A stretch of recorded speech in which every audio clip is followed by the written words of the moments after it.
কাল যে কি বাঁচা বেঁচেছি। অফিসারটা কিন্তু ভালো ছিল, তাহলে কি যে হতো, আবার হতো জেল খাটতে হতো। হে তুই না, ওই দেখ। আরে ভয়ের কোনো কারণ নেই, আমরা আছি তো। অ্যাডভোকেট রোহন, এই অ্যাডভোকেট রিয়াজ। আপনাদের কোর্টে কোনোদিন তো দেখিনি। আরে আমরা এসব ছোটখাটো করে থাকি না, আমরা সুপ্রিম কোর্টের অ্যাডভোকেট। স্যার ধাপ্পাবাজ মনে হচ্ছে। কোনো ধাপ্পাবাজ না।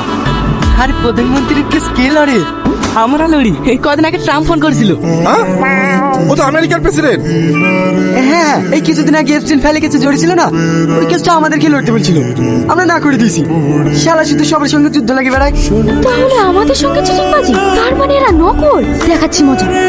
তার মানে আপনাদের ভিজিটটা অনেক। আরে না না, মাত্র 15।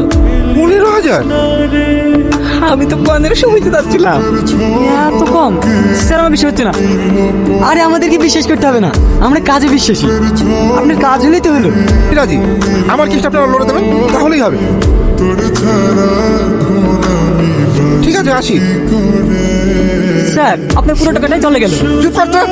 3 লাখ টাকা মধ্যে ভালোই যাচ্ছে, শুধু টাকা টাকা। কালকে আমাদেরকে জেলে নিয়ে যাওয়ার কথা বলছিলি না? তোদেরকে জেলে পাঠাচ্ছি।